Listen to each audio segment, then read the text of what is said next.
نبي نتكلم عن الأمطار الغزيرة، أمطار الخير اللي جتنا بنسبة عالية وغرقت الشوارع، اللي ما كانت متوقعة يعني حسب قراءات الأرصاد الجوية ونسبة الرطوبة القليلة بالمنطقة.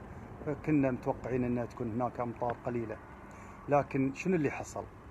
اللي حصل هو دخول منخفض جوي أفريقي في الجزيرة العربية محمل بنسبة عالية من الرطوبة، واصطدامه في جدار بارد يعني مرتفع جوي شمالي سيبيري، فتكونت هذه الغيوم وتكثفها بشكل كبير، فنزلت هذه الكميات من الأمطار.